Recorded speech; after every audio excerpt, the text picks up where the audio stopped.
Senhoras e senhores, bom dia. A Universidade Federal do Rio Grande do Norte tem a honra de dar início à aula magna do segundo semestre letivo de 2004 da Universidade, que será proferida pelo professor Manuel Dantas Vilar Filho, diretor do Instituto Nacional do Seminário. Para compor a mesa, convidamos o professor José Ivonildo do Rego, magnífico reitor da Universidade Federal do Rio Grande do Norte.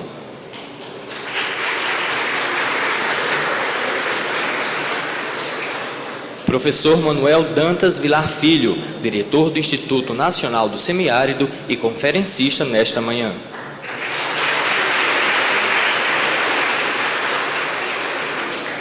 Professor Antônio Cabral Neto, pró-reitor de graduação.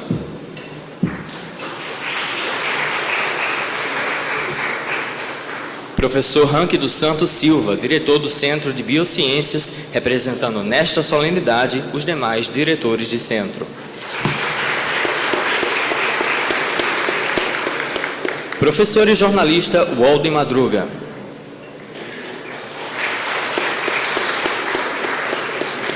Professor John Fontenelle, vice-presidente da ADURN.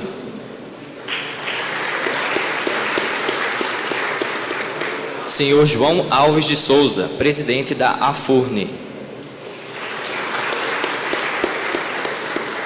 E a estudante Amanda Gugel, representando o Diretório Central de Estudantes.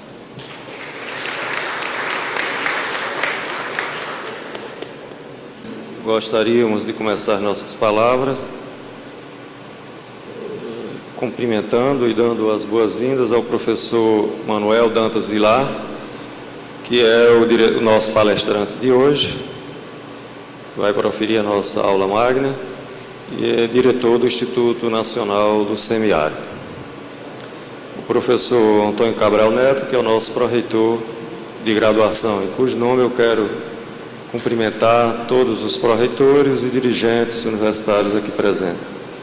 Professor Ranque dos Santos, diretor do Centro de Biociências, e em cujo nome eu quero cumprimentar todos os diretores de centros aqui presentes. O professor e jornalista, nosso professor e jornalista Walden Madruga, que nos dá a honra de hoje ser o responsável pela apresentação do nosso conferencista. O professor João Fontenelle, que é o vice-presidente da nossa associação docente.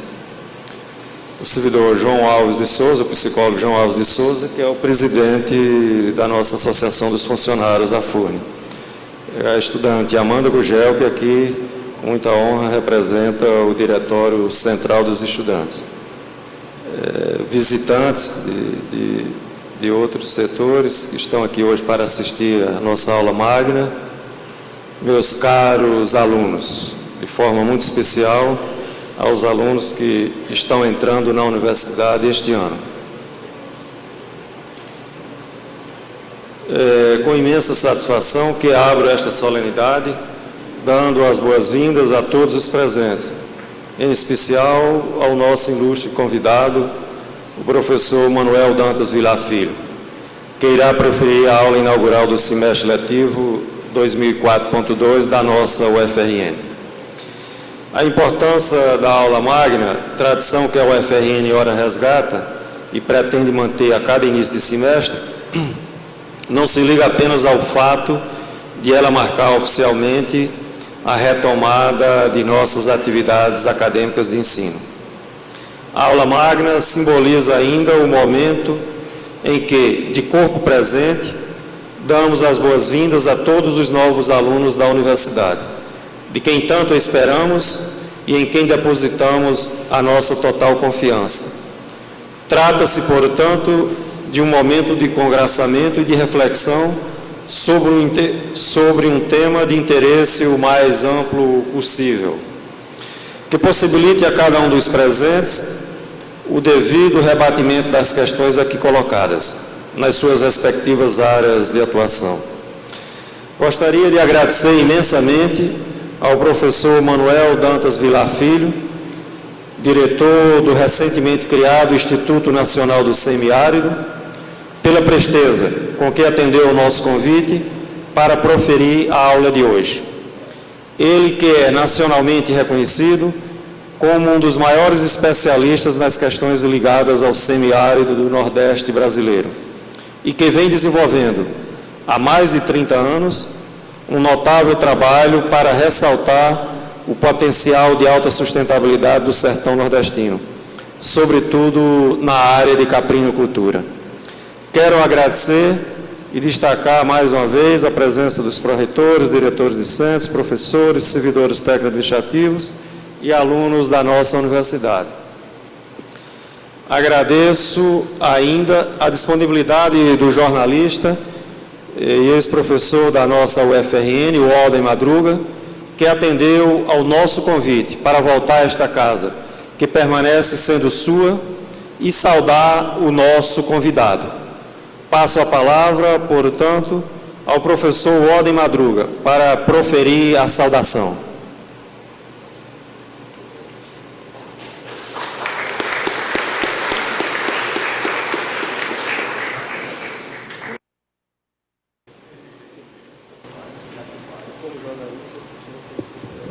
Magnífico reitor, professor Ivonildo Rego, senhores pró-reitores, senhores professores, doutor Ronaldo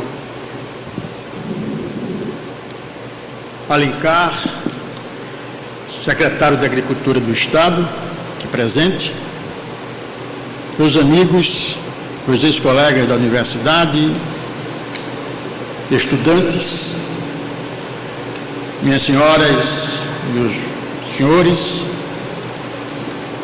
é um prazer voltar a esta universidade depois de quase 10 anos de aposentado.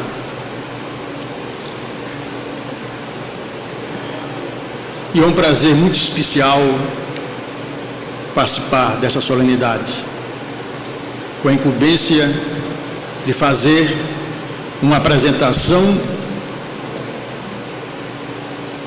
do professor Dr. Manuel Dantas Vilar Filho, meu amigo,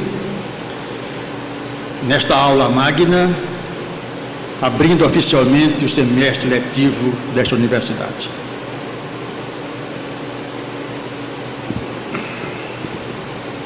Eu vou tentar cumprir mais ou menos os rigores do protocolo. Digo isto porque a minha amizade com o Manelito, permita-me que eu trate aqui assim, é de mais de 20 anos e nós nos conhecemos numa atividade que não tem nada a ver com a atividade acadêmica e no fundo tem, que é de criador de boi.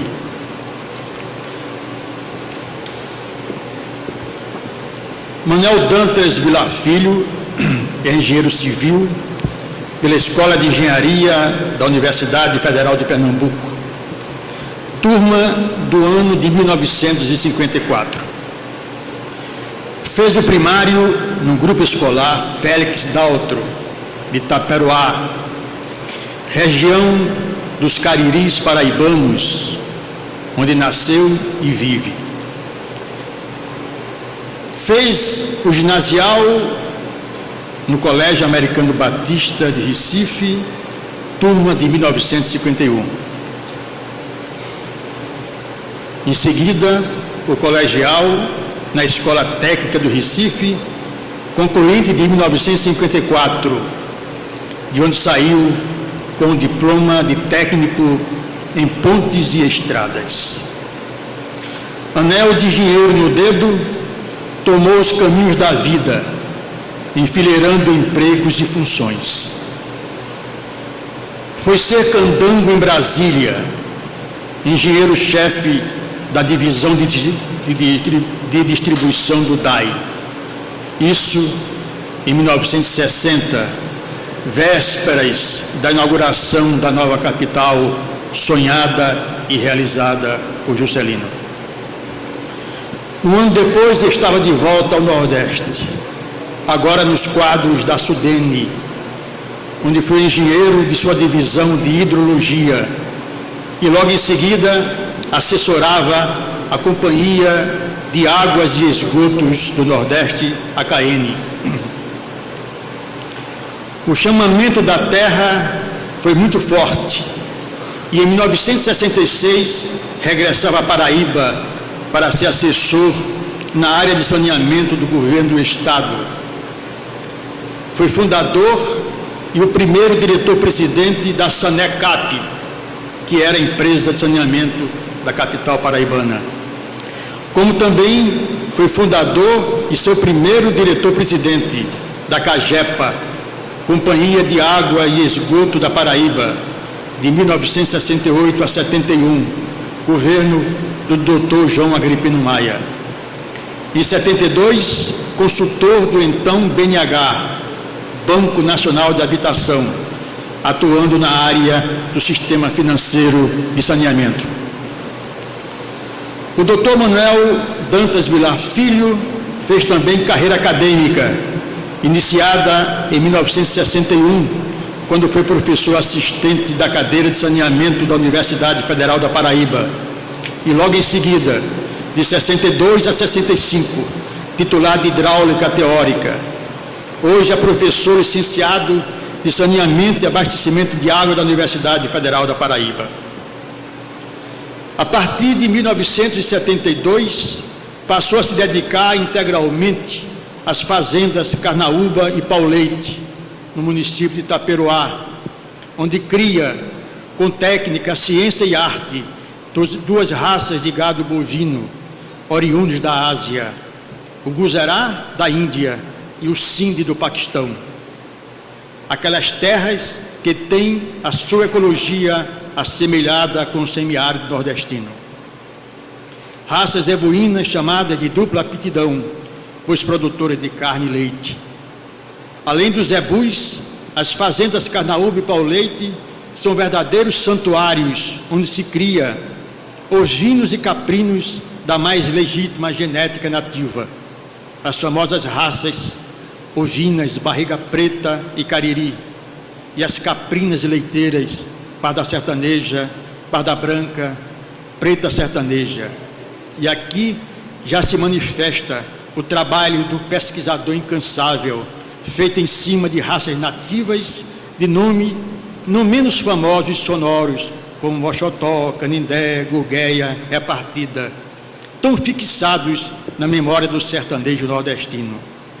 E isso sem falar nas suas famosas cabras azuis. Nesse trabalho, que é de ressonância nacional, é bom lembrar uma parceria em comum dos dois primos. Ele, Manuel Dantas Vilar Filho, e Ariano Suassuna, o escritor.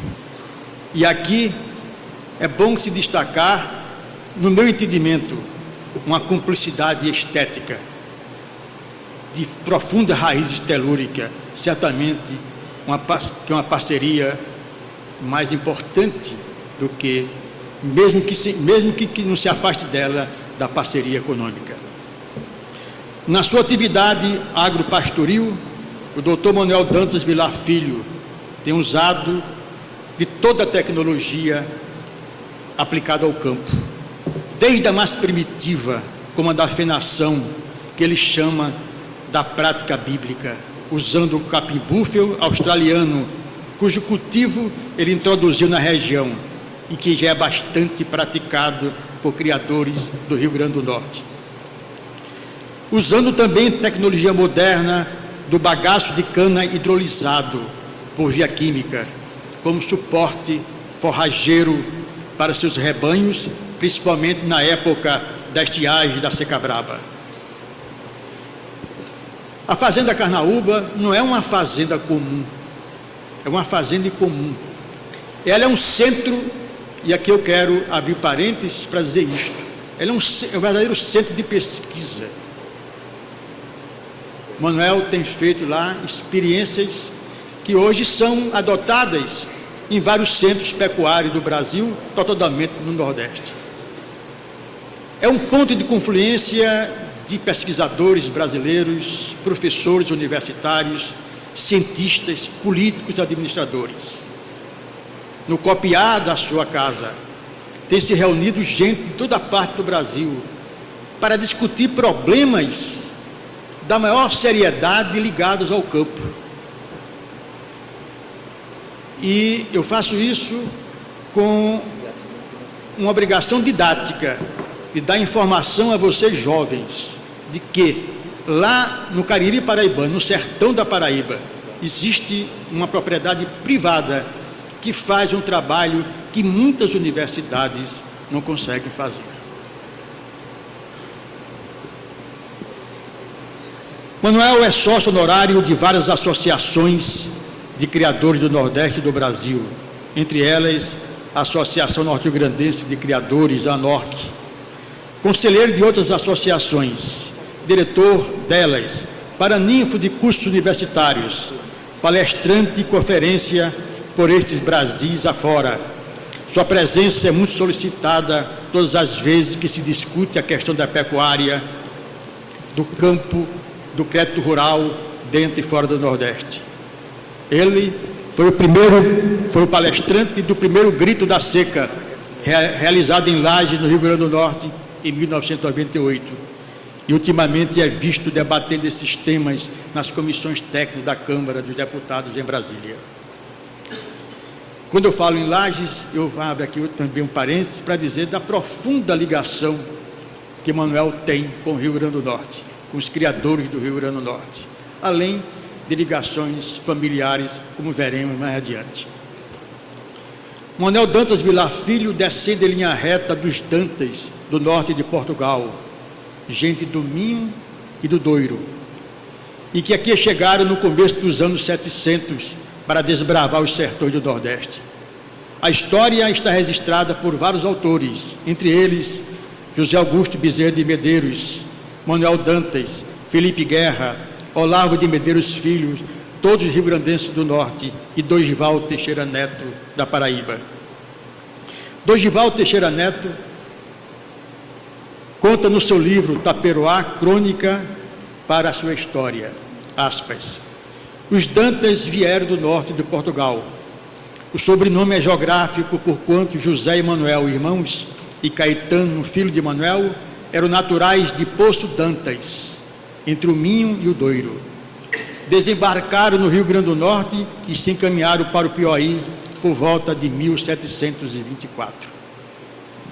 A caminhada dos Dantas aqui, essa é uma outra ligação deles com o Rio Grande do Norte, começou pelas terras do nosso estado. No Piauí, os irmãos Dantas fundaram a povoação com o nome de Piracuruca e ergueram entre 1726 e 1745 a bela igreja daquela cidade. Foi promessa cumprida, feita quando estiveram presos e prestes a serem mortos por índios ferozes. Os irmãos Dantas eram donos de vastas terras naquela parte do Piauí. E aqui eu abro outro parênteses para lembrar uma recente conversa que eu tive com um piauense ilustre que mora aqui em Natal há mais de 50 anos, o nosso querido José Rezende Filho, empresário do Estado, meu amigo particular, meu grande amigo, e que eu falando sobre os sertões e sobre os Dantas, sobre Iracuruca, tenho lido essa história, ele confirmou realmente e disse: eu morava numa praça chamada a Praça Irmãos Dantas. E contava, disse: você precisa conhecer o Piauí, Piracuruca, e ver a igreja que eles construíram, que é uma das mais importantes do meu estado. Pois bem, depois de ter conseguido se exaltar, se livrar dos índios, os irmãos Dantas, que eram donos de vastas terras naquele estado, doaram todo o seu patrimônio, entendeu? À igreja, a padroeira do lugar, Nossa Senhora do Monte do Carmo. E então fizeram a viagem de volta. Manuel Dantas, que também era correia, veio para o Rio Grande do Norte, fixando no Siridó, onde fundou a cidade de Carnaúba dos Dantas. 160 anos depois, nasceram ali dois parentes ilustres do fundador e que orgulham muito o Rio Grande do Norte: o compositor e maestro Tonheca Dantas, autor da bela e famosa valsa ao Real Cinema, e o maestro e também compositor Felinto Lúcio, autor de mais de 1000 peças, muitas delas de cunho religioso, executadas, que chegaram a ser executadas no Vaticano. O outro irmão, José Dantas Correia, foi para Paraíba, fixando na região do Teixeira, Ribeira dos Cariris. É deste José Dantas do Teixeira que descende os Dantas de Itaperoá. E é aqui que aparece os Vilar, um deles casando com uma Dantas, um cidadão de nome Gabriel Vilar de Araújo, casa-se com Afra Dantas de Vasconcelos. Esse Gabriel é o avô do nosso Manuel Dantas Vilar Filho. A filha mais velha de Gabriel e Afra era Rita de Cássia, que mais tarde acrescentou Suassuna ao nome, por ter casada com o doutor João Suassuna, presidente da Paraíba. Dessa nova união familiar surge o ramo Vilar Suassuna Dantas Vilar Suassuna. O escritor Ariano Suassuna é filho desse novo ramo.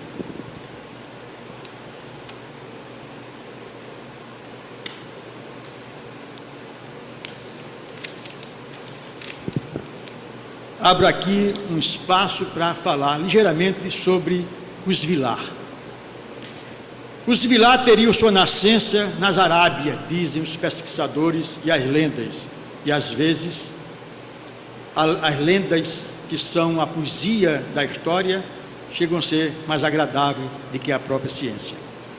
Depois chegaram na Espanha, terra da Catalunha, 800 anos de ocupação morisca.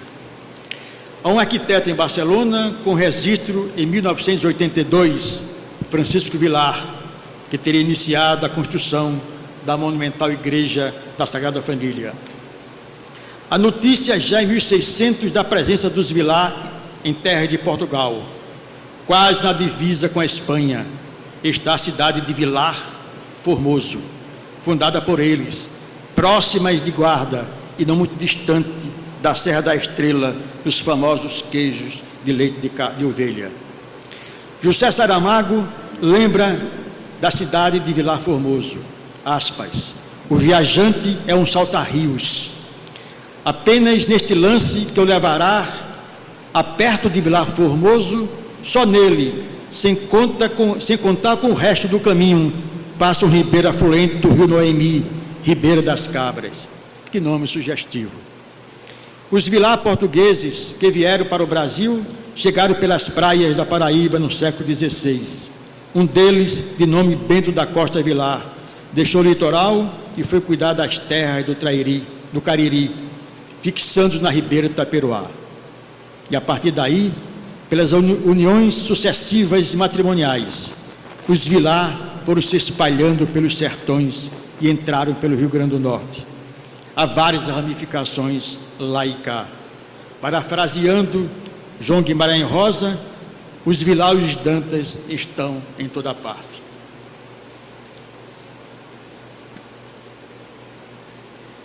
E é assim que se faz essa incrível e infindável teia onde se cruzam inúmeras famílias sertanejas.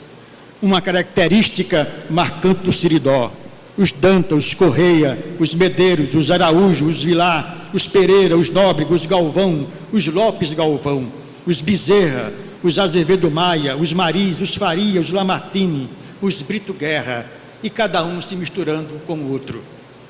Quando falo no Siridó, também estendo essa região ao Cariri da Paraíba, que é o mesmo Siridó, a mesma terra, o mesmo homem, o mesmo céu, o mesmo chão conquistado pela pata do boi, dos seus pioneiros desbravadores abrindo horizontes, criadores de boi e de vaca, pastores de ovelhas e de cabras, plantadores de algodão, construtores de cidades e de igrejas, formadora de uma civilização só, a civilização do couro, ou uma civilização solidária, como chamou e bem chamou o poeta Jorge da Cunha Lima. Uma civilização que deu padres, doutores, políticos, sábios e sabidos, revolucionários, poetas e cantadores, escritores e cangaceiros, por que não? Gustavo Barroso, em seu livro Terra do Sol, um clássico da literatura nordestina, já se referia às famílias também famosas por seus cangaceiros, os Feitosas de Amuns, os Cunha de Boqueirão, os Barrosos do Curu, os Dantas de Teixeira. O próprio doutor Manuel Dantas Vilar Filho reconhece essa fama em sua família. Diante de uma dessas safadezas que ocorrem a toda hora neste Brasil oficial, ele diz que tem ímpeto de pegar no rifle fazendo pose de justiceiro. Num artigo que recentemente escreveu para a revista Agropecuária Tropical, ele referia como isso como desabafo, aspas, desabafo da banda cangaceira do meu sangue. Civilização do couro, civilização que, dando tudo isso, também gerou estadistas, homens de ciência e da arte, idealistas, sonhadores, belos e empedernidos Don Quixotes de gibão e chapéu de couro, porque, aspas, a alma do sertão modulou a alma do sertanejo, disse Gustavo Barroso, citando por sua vez Victor Hugo, aspas, a alma da terra passa para o homem. Manelito, na mesma matéria que assinou para a revista Agropecuária Tropical, afirmava da sua obsessão pelo trabalho, pela sua luta contínua e árdua em todas as frentes do sertão. Ele diz, e abro aspas mais uma vez, talvez tenha, nesses assuntos do meu entorno da vida de trabalho, me transformado num obcecado, recorrente e angustiado, mas sempre um esperançoso. Minha relação com o sertão é intensa, funda e inevitável. Fecha aspas.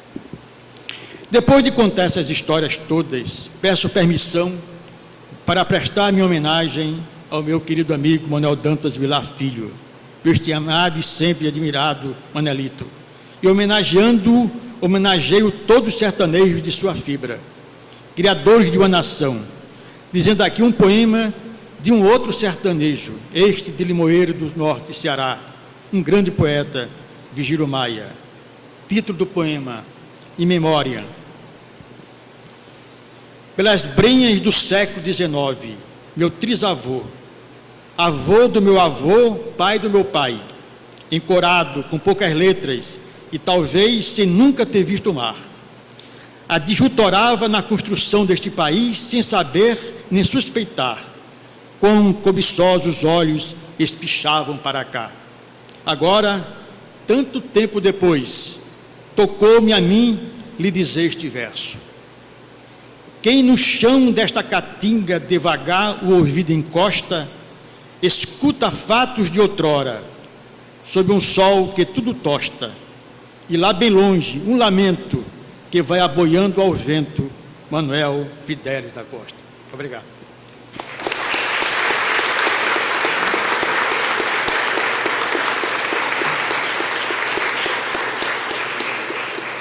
Neste momento, desfaz-se a mesa para assistirmos à conferência do professor Manuel Dantas Vilar Filho. Tive a alegria de saber que existe aqui, na Universidade do Rio Grande do Norte, um núcleo semiárido, que já faz muito tempo que funciona. É a primeira coisa desse tipo que eu fiquei sabendo que existe na Universidade Nordestina.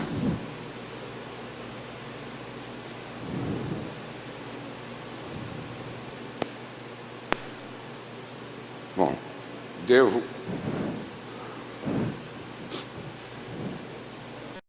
dizer que não foi bem uma alegria, mas fui perturbado pela generosidade e o bem-querer pessoal de UODER.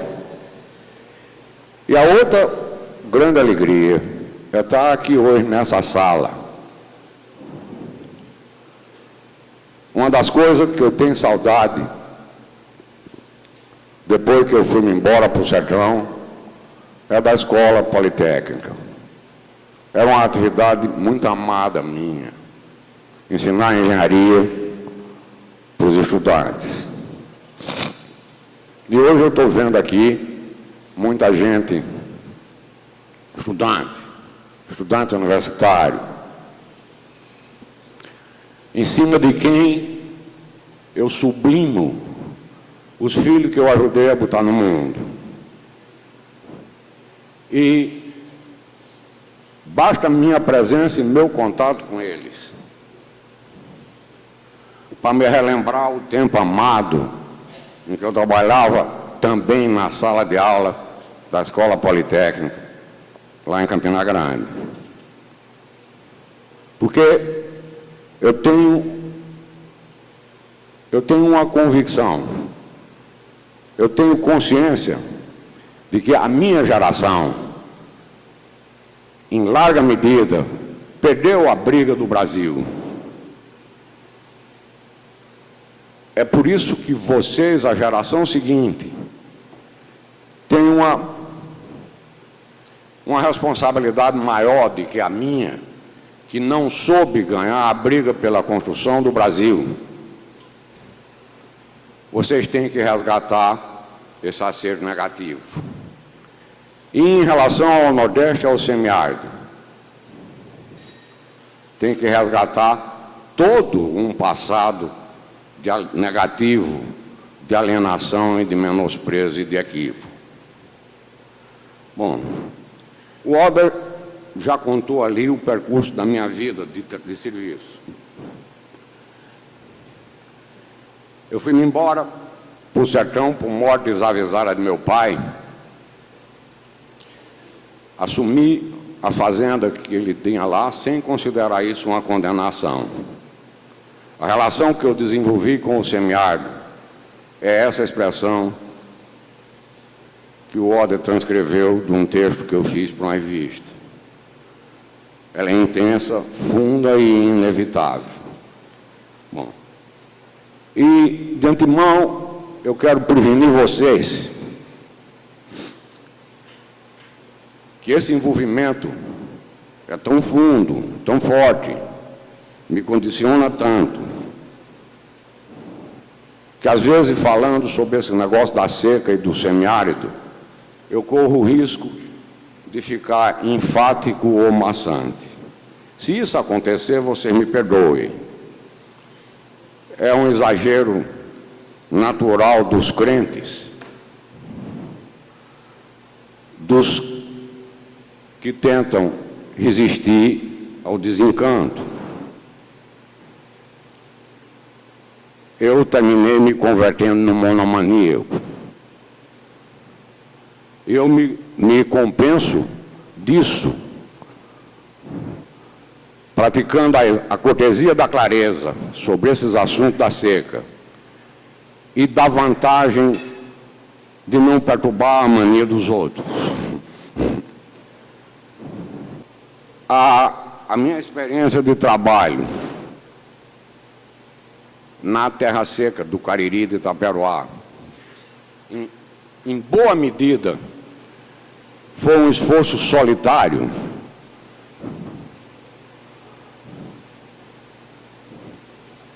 A seleção das pessoas que ficam no semiárido do Nordeste, historicamente, foi uma seleção feita pelo êxodo. Toda seleção pelo êxodo é negativa. E eu voltei para lá sem nenhuma emoção negativa porque eu estava fazendo isso. Voltei para lá na contramão do roteiro clássico da migração dos nordestinos. E quem anda pela contramão se candidata a levar pancada, a ser atropelado. Embora, no contraponto, desenvolva, se resiste, como eu tentei fazer e tento até hoje.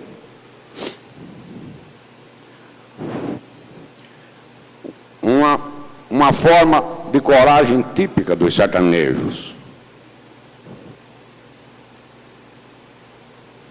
E frequentemente, e eu quero pedir desculpa antecipada a vocês.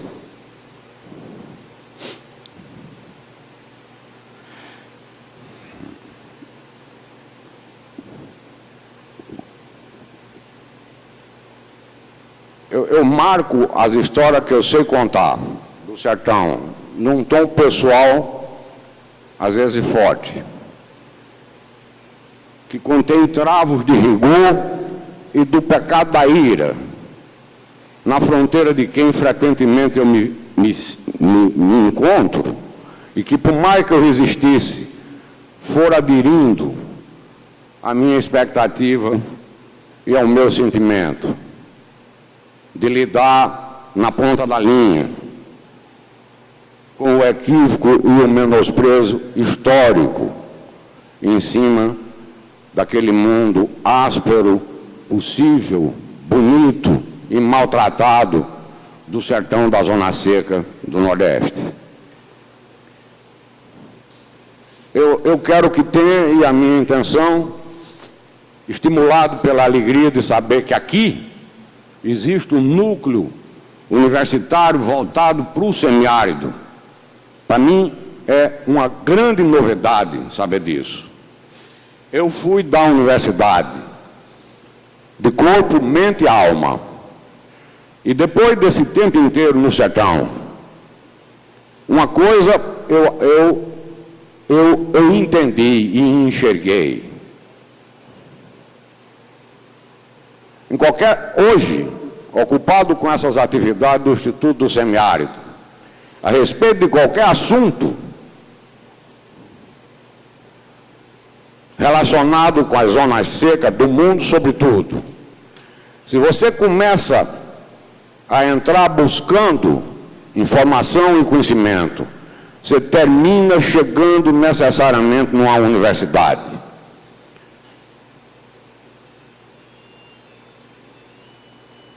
Em relação ao uso do solo seco, lá muito mais seco do que nós, do Chaco da Argentina, você chega na Universidade de Catamarca, chega no foco de estudo, a coincidência de data, no mesmo ano em que aqui foi criada a SUDENE, foi criado um grupo eclético centrado na Universidade de Córdoba, na Argentina, que definiu e aclarou os procedimentos, os programas, a tecnologia e a atitude perante o Chaco Seco de lá. Se vai atrás de Palma, chega na Universidade de Chapingo. Se vai atrás de um centro que estuda a seca e que formula os programas de mitigação para a convivência com a seca, você chega na Universidade de Nebraska. A Nebraska é o estado mais atrasado dos Estados Unidos. Até lá, naquele país em que a seca não tem o mesmo peso relativo que tem no Brasil, e que é portador, como se sabe, da maldade da humanidade. Tem o diabo de um estado, lá no fim da linha, Nebraska, que estuda a nível mundial sobre a seca. as secas do universo. Só não acontece isso no Nordeste do Brasil. Faço esse comentário de alma aberta, de peito aberto e de alma limpa, com a intenção construtiva de provocar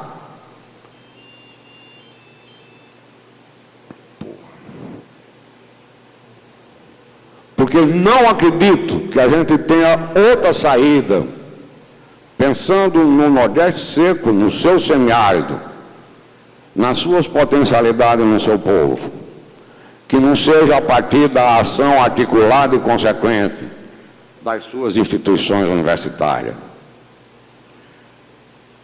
Em relação à seca e ao semiárido, o máximo que a Universidade Nordestina fez até hoje foi avançar alguns estudos na área de sociologia. De tecnologia, não. Nas escolas de ciência agrária não tem uma cadeira referida ao semiárido, das escolas de ciência agrária do Nordeste do Brasil. E na área de sociologia, a gente sabe, sociologia é bom, mas é pouco. Ela atua a posteriori e não tem compromisso nenhum de levar para adiante o resultado que ela consegue detectar sobre o que passou.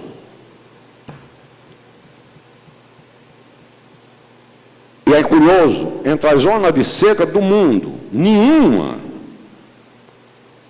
tem a mesma quantidade de chuva que o Nordeste do Brasil.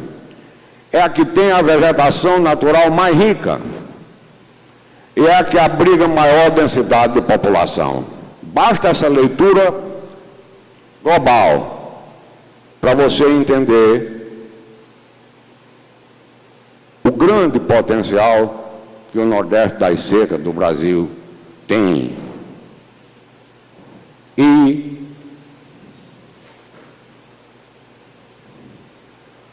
E lamentar e ficar triste, pois é uma região que foi vítima de um equívoco histórico e secular de abordagem. Em relação às escolas agrárias, a de Salvador foi criada em função da lavoura de cacau. E ela cumpriu esse papel. Existe na Bahia uma instituição de referência mundial em matéria de tecnologia e política de cacauicultura. A de Pernambuco, onde eu vivi boa parte da minha vida, foi criada em função da cana-de-açúcar. Quando eu fui menino para o Recife, a escola de Química era lá em Dois Irmãos, junto com a de Agronomia. Uma para cuidar do técnico do campo e outra para cuidar do especialista da usina. Anota a correlação. O Estado de Pernambuco liderou a indústria canavieira desse país até um dia desse. No tempo da reforma cêntrica da universidade, resultado espúrio do acordo chamado Mercosaide, que o meu país se meteu. A Escola de Agronomia do Ceará foi convertida em centro, que era o foco e o fulcro da proposta de um consultor gringo chamado Mr. Aticon, a quem o Brasil se submeteu. Foi convertido em centro por causa do setor de engenharia de pesca. A seca, o semiárido, 85% do território da região, onde vive ainda hoje, metade ou mais da metade da população, nunca entrou como tema, motivação, inspiração do trabalho de tecnologia e de ensino e de pesquisa das universidades agrárias do Nordeste. A do meu estado, a Paraíba, que inclusive não se chamava da Paraíba, e retoricamente se chamava Escola de Agronomia do Nordeste, teve como referência de criação a dimensão de uma agência de casamento. Se não servir para outra coisa, vai servir para casar as meninas da minha cidade com bons rapazes vindo de fora. É a justificativa escrita e proclamada do sujeito que concebeu aquela escola, um dos impostores clássicos lá da Paraíba.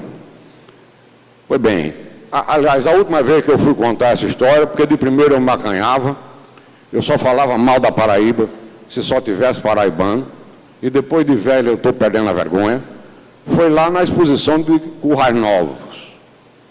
Eu contei essa história. E aí no dia seguinte o prefeito de lá, Geraldo Gomes, de repente vinha rindo na minha direção, ele e uma senhora ao lado. Aí ele virou para mim e disse: eu vim aqui lhe apresentar uma aplicação prática daquela teoria que você expôs ontem. Era a mulher dele, que era nascida em Areia. Só que na casa dela eram 4. Uma estava com ele, casada lá em Currais Novos.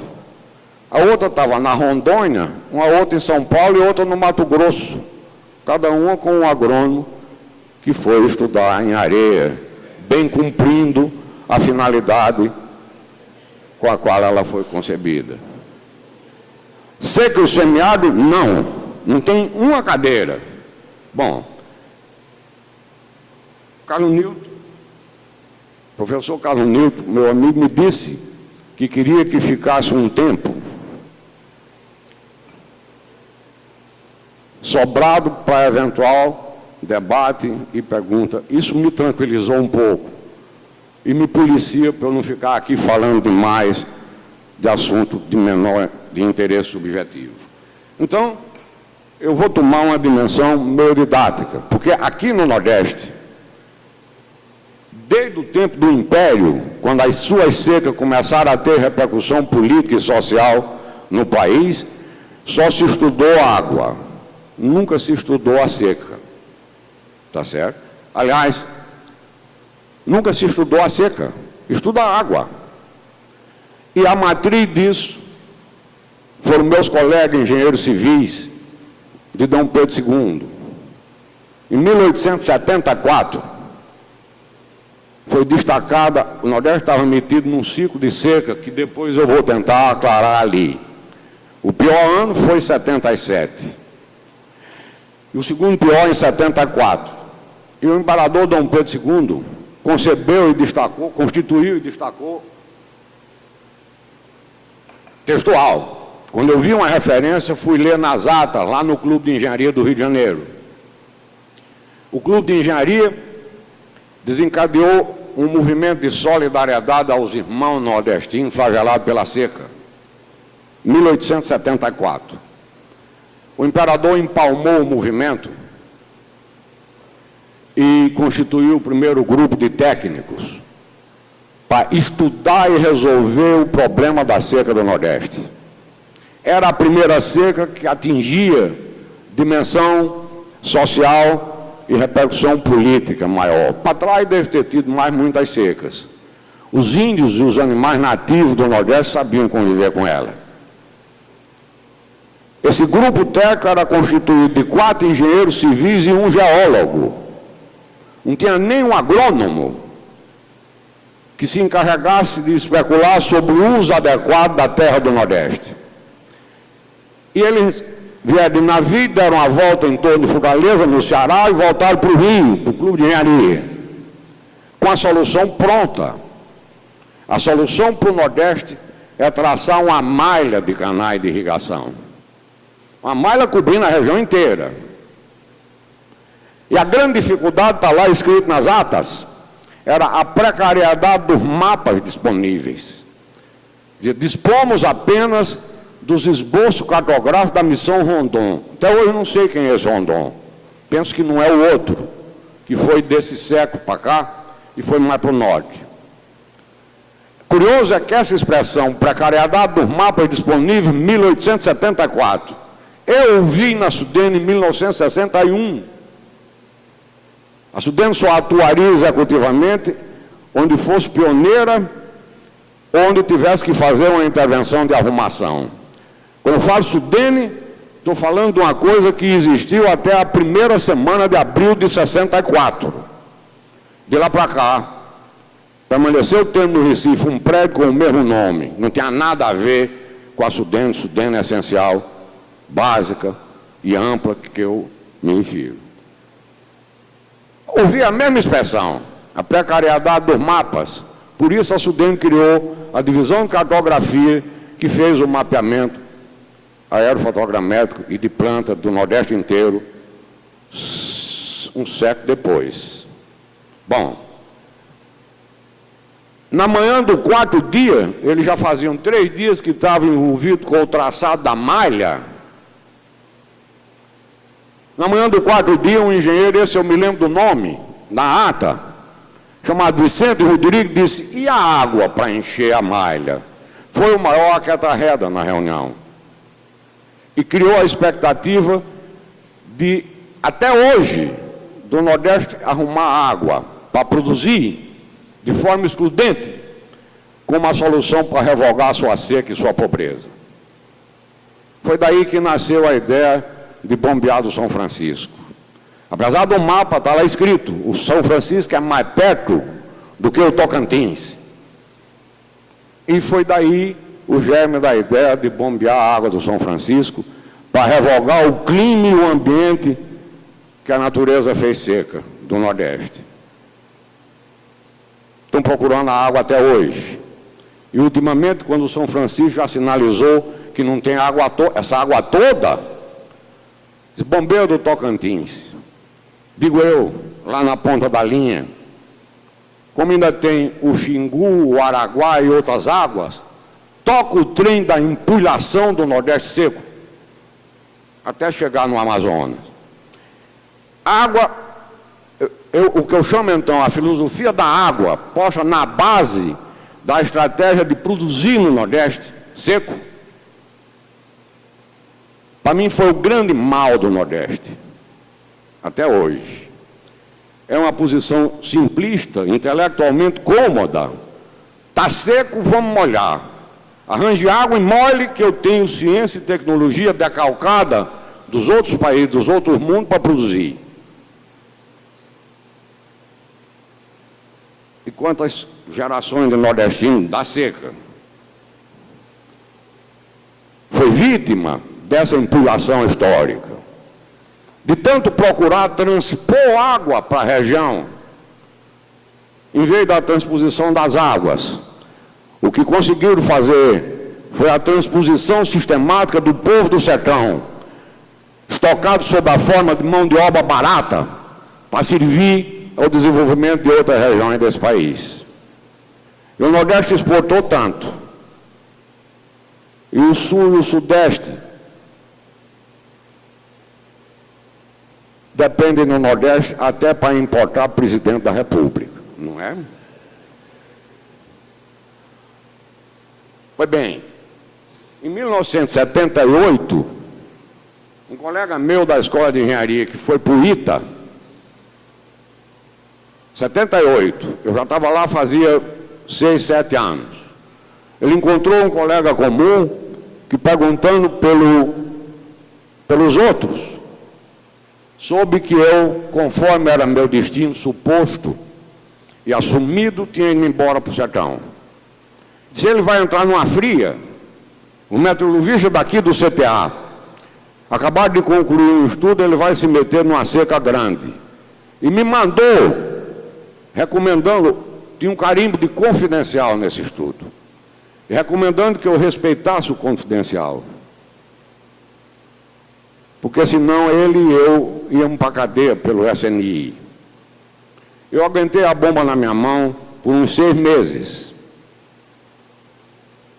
E por uma via indireta,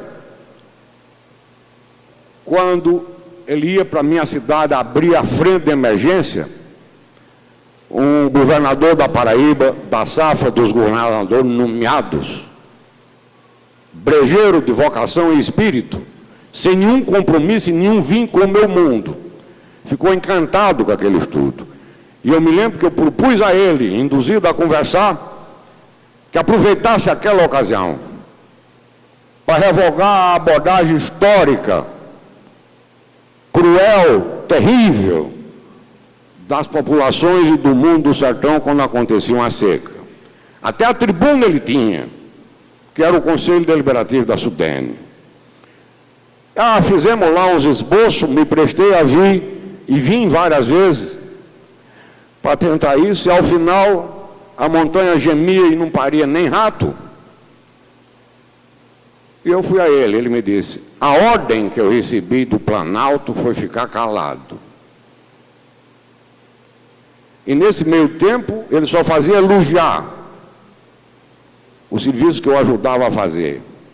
Se você não acha que eu cumpri minha missão, aí nessa hora, a banda cangaceira do meu sangue funciona. Dei-lhe as costas, eu digo, quando este indivíduo entender e aprender qual é a dimensão da função que ele exerce, o mandato dele já tem terminado e vai ser nomeado outro impostor no ciclo seco de então, para cuidar do meu estado. Pois bem, esse estudo para mim é básico.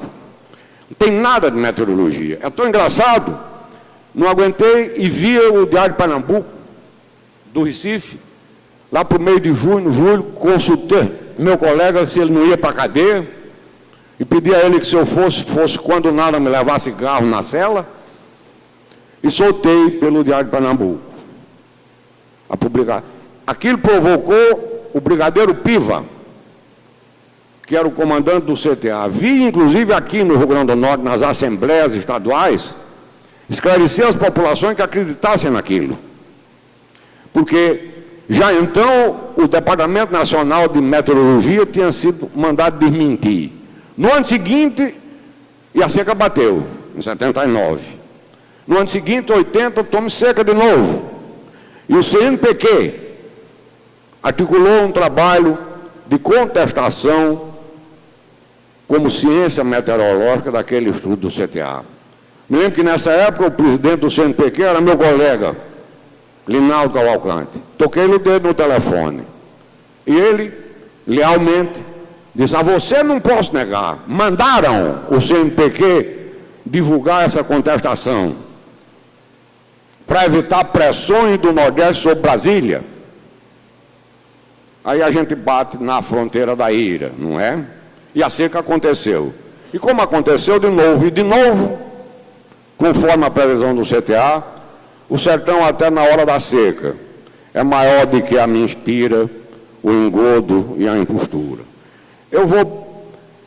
Hoje em dia, o trabalho não tem nada de meteorologia, de ciência meteorológica, é um exercício elementar de estatística sobre números reais já passados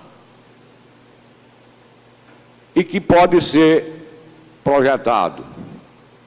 Eu vou botar, porque me interessa comentar com a intenção de fornecer subsídios e especulação para estudo e indagação da universidade.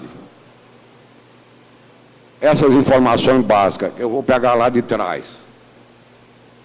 Veja, o resumo... Essa primeira, minha filha. Os dois desenhos são o mesmo.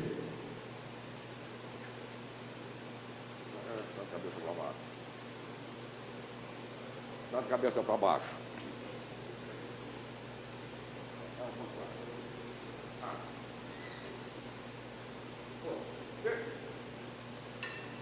Veja uma coisa, eles chegaram, partindo das referências empíricas anteriores do ciclo das manchas solares e tal, eles chegaram ao traçado sobreposto, superposto, evoluindo em conjuntamento dessas duas curvas.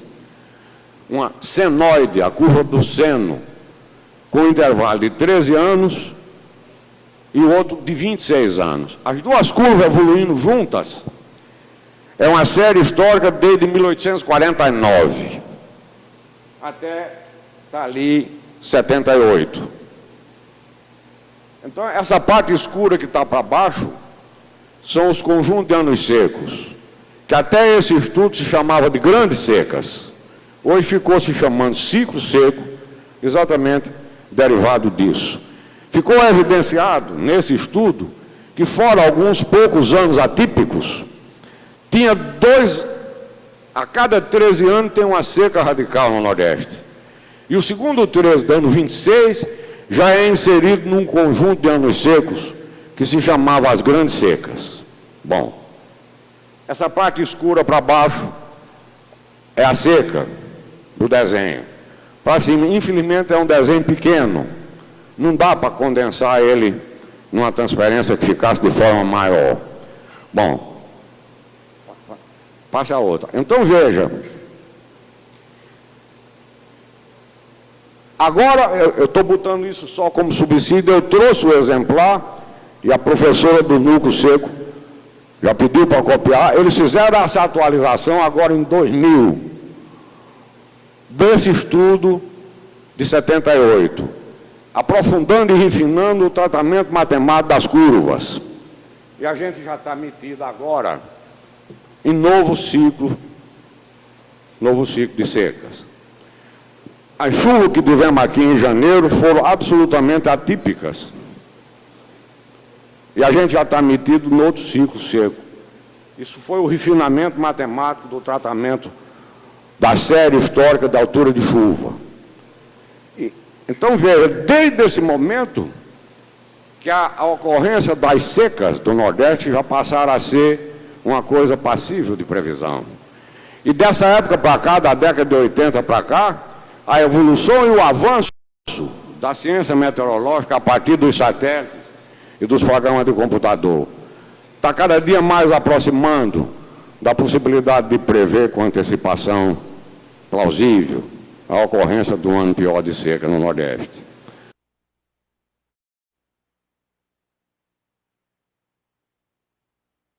Uma região que gostava tanto d'água, eu levei 6 anos, fui arrumar um pluviômetro num subúrbio do Rio de Janeiro, através de um colega que vivia lá. Aqui, em Natal, João Pessoa, Recife, nada, não tinha pluviômetro para vender. Não é? Bom, aí é curioso. Hoje em dia se chega lá e diz, qual é a altura de chuva de Taperoá? Eu digo, é a mesma de Paris, a cuenca parisiense, uma das regiões mais férteis e regulares de produção agrícola do mundo. É a mesma. Taperoá é 584 milímetros, lá é 600. Só aí já tem uma indicação terrível. A gente opera com o conceito de altura anual de chuva. Eu me lembro de um estadista da Paraíba, na década de 20, eu li num texto dele uma expressão curiosa, 1926. Somos um povo sugestionado pela política inferior dos decalques, 1926. Para abordar o tamanho, a qualidade e que providência tomar no ano de chuva, a gente copia o conceito da altura anual de chuva, que só é expressivo de alguma coisa, onde no clima temperado, onde a distribuição anual da chuva é regular. Eu digo que eu consegui ir atrás dessas balizas e dessas referências para pensar e agir e fazer lá em Taperoá, quando fui embora para lá com tempo integral, dedicação exclusiva, sem nenhuma energia negativa, porque estava indo para lá. Eu era infeliz quando eu vivia feito engenheiro e professor de saneamento no litoral. Meu coração não ficava em paz. E eu fui um engenheiro e professor de engenharia bom de serviço. Mas a paz interior, eu só fui me encontrar comigo mesmo quando fui embora para o sertão. E fui pegar balizas gerais. Textos de tecnologia, objetivo, não tinha. Me lembro que passei 1 ano e meio equipado com a cegadeira para fazer feno no exercício elementar de lógica do OB, me dizendo, me ensina a fazer feno. Não tinha ninguém que fizesse. Porque a tecnologia de conservação de forragem oficial, mais uma vez o conflito entre o Nordeste real e o Nordeste oficial. A agronomia oficial, enfiada de goela abaixo no sertão, baseada em água. Conservação de forragem era para fazer silagem. Silagem de capins grossos, dependente de água, decalcado do que se faz nos Estados Unidos, para botar fibra na comida da vaca. Fenação é bíblico, e foi na Bíblia que eu aprendi sobre ele. O travesseiro do menino Jesus na manjedoura de Belém era um feixe de feno. E eu não sabia fazer feno e não tinha quem me ensinasse. Fui arrumar um livro na Argentina e descobri que fenação era o óbvio. Talvez por isso é cortar e botar para secar. E sol é de oferta fantástica no sertão. Se chegar lá em casa, hoje no terreiro da fazenda tem 4 silos, trincheira feitos. Nunca consegui encher eles. Dimensionei pela necessidade que eu teria de forrar para salvar as vacas. Tenho todos os riachos tapados, todos os açudes feitos. Atrás de cada um campo de capim-elefante e cana. Nunca consegui encher os silos. O máximo que eu consegui, carregando da outra fazenda e pegando o talo de búfalo, foi encher uma vez 400 toneladas de silagem. Eu precisava de 4.000 para me garantir no período seco normal do ano com o rebanho que tinha lá. Aí eu fui me inspirar na Bíblia e fui fazer feno. Era proibido financiar feno ou fenação, equipamento de fenação, no Manual de Crédito Rural do Brasil. Foi toda uma engenharia para driblar isso. Aí é engraçado, eu me dei o trabalho de contar o número de dias com chuva que acontecia lá. E contar o número de dias com chuva maior do que 10 milímetros, que é o que bota a terra para funcionar. Veja o que deu. A média nesse período é de 14 dias por ano com chuva maior do que 10 milímetros. Me lembro que a primeira vez que eu exibi e comentei esse aspecto, lá na Escola de Agronomia de Areia, o pessoal ficou perplexo. Como é que você pode entrar em cima de um desenho como esse, com a linha reta, uma equação do primeiro grau, uma planta que seja exigente e regular no seu ciclo produtivo?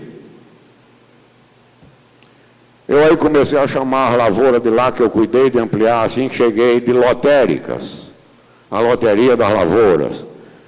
E eu já tinha até assumido. Diziam, essa história de lavoura lotérica, isso é a história de Manelito. Eu já tinha assumido a paternidade. Até que eu achei, exibi uma cópia de uma conferência de Maran Duque, feita em 1972, no Rio, quando o conhecimento adquirido já tinha decantado no juízo dele sob a forma de sabedoria. E estava lá. Se mantém cultivando no Nordeste uma lavoura antiecológica contra a natureza, havendo seca, nas regiões carentes de chuva, faltando a chuva, essas famílias serão flageladas. Na hora que ele dizia, qual é a causa? Já houve algum progresso nas cidades. Enquanto isso, na Caatinga, no Sertão, no Seridó, 6, 7 milhões de famílias continuam plantando uma lavoura antiecológica contra a natureza. Qual é a solução? Ele dizia, acabar com a loteria do plantio dessas lavouras antiecológicas contra a natureza. E aí disse, não fui eu que inventei a expressão não, mas eu estou em muito boa companhia. É o primeiro técnico agrário, e não era nordestino, que na década de 30, 40, olhou e tentou estudar e estudou a Caatinga, as potencialidades do sertão seco, a flora e a fauna. Bom, fiquei sabendo outro dia que a Caatinga, o chamado bioma Caatinga do Nordeste, tem na hipótese mais pessimista 3.000 e tantas espécies. Até hoje, só foram identificadas e catalogadas menos de 1.000. Tá certo? Menos de 1.000. Agora, de repente eu pego um trabalho, quando eu estava tentando importar esse capim da Austrália, 1971, 72. Os australianos foram pegar ele no norte da África e na Índia, em 1870. Eu estava tentando importar a semente de um capim que eu tinha aprendido somente o nome, um século e um ano depois. E era impedido disso, porque era um capim oficialmente desconhecido do Brasil. Então é engraçado. 1870 até o fim do outro século, os australianos foram caçar capim, gramíneas, na Índia, no norte da África. E as leguminosas, para completar a dieta da pecuária deles. Eles foram pegar em Taperoá e em Capim Grosso, na Bahia, em 1903. Essas plantas que eles cataram e levaram para compor o alicerce da pecuária mais competente do mundo, numa região que é hidrologicamente mais pobre, mais seca do que nós. Eram exatamente as pragas que eu vivia arrancando feito doido, no meio dos roçados e nesse campo de capim da semente que eu milagrosamente consegui importar, trazer da Austrália um ano depois. Praga! De maneira que eu peguei ao longo do tempo um condicionamento. Se chegar algum sertanejo ou algum técnico junto de mim lá e disser uma praga, eu digo, essa é a boa, era a que eu devia estar plantando. Tá certo? Bom, aí veja, os 600 milímetros de Paris caem em 183 dias. Os de lá caem numa média de 40 dias. Não pode entrar num percurso que tem esse desenho com a linha reta de uma equação simplista do primeiro grau. Tipo, plantar milho, criar vaca holandesa, criar cabaçane, que são animais absolutamente regulares e exigentes de grão. Tá certo? Passe agora, passe a outra, minha filha, e eu vou mostrar, vou comentar, já estou me sentindo, ficar amassando. Veja uma coisa, naquele estudo do CTA, são esses os ciclos de secas. Em cada ciclo desse tem 2 anos que chove mais e 2 anos que são piores. O pior dele marca na cultura e na lembrança do povo do Nordeste o ciclo, como foi a seca de 77, a seca de 32, a seca de 58, a seca de 83. Veja mesmo, e é uma leitura política que eu faço. Lá em cima, está ali, 1875 a 1881, com o pico seco em 1877. No meio do ciclo, Dom Pedro mandou a comissão de técnicos, sem nenhum agrofitologista, agrônomo ou entendido da natureza. Eram engenheiros civis e um geólogo, que era inclusive inglês. Não sei se ele devia entender de geologia do mundo tropical e do cristalino. E lá deu origem, essa zoada inteira, deu origem ao iniciar a construção dos 2 açudes. O do Cedro, lá no Xadá, que como obra de engenharia é uma das coisas mais bonitas que tem nesse país, encantaria de pedra, e um açude de poço lá no Teixeira da Paraíba. E a famosa frase dele, vendo até o derradeiro brilhante da coroa, e nenhum nordestino morrerá mais de fome ou sede. A coroa está intacta, lá no Museu de Petrópolis. Está certo? Quer dizer, Dom Pedro II, com a melhor da intenção, estava inaugurando a leitura hidráulica da seca do Nordeste, a retórica dos poderes políticos do país e a intermitência de ação. Aqueles 2 açudes, começados naquela hora, só vieram ser terminados 1903 e 1904, dentro do outro ciclo seco, no começo do século. Aí uma coisa já começa a se esboçar. Tudo que a grande iniciativa de abordagem do Nordeste seco foi sempre por ação do governo central do Brasil, desde Dom Pedro II. E é após a ocorrência de um desses ciclos de seca. E só acontece alguma coisa mais expressiva quando tem, em funções do governo central, em alguma função saliente, um nordestino de caráter. Você não ouve falar em nenhuma iniciativa sobre a seca do Nordeste, senão no outro ciclo seco de 1901 a 7. Assumiu o vice-presidente da República, o conselheiro Rosa e Silva, assumiu a presidência da República de um paulista chamado Campos Salles, que tinha ido para a Inglaterra renegociar a dívida externa. E arrancou de dentro das gavetas o processo e mandou terminar a construção dos 2 açudes, iniciado um ciclo seco atrás. Ao final desse ciclo foi criado o DENOX, que naquela hora se chamava Inspetoria de Obra contra a Seca, que depois virou IFOX e hoje DENOX.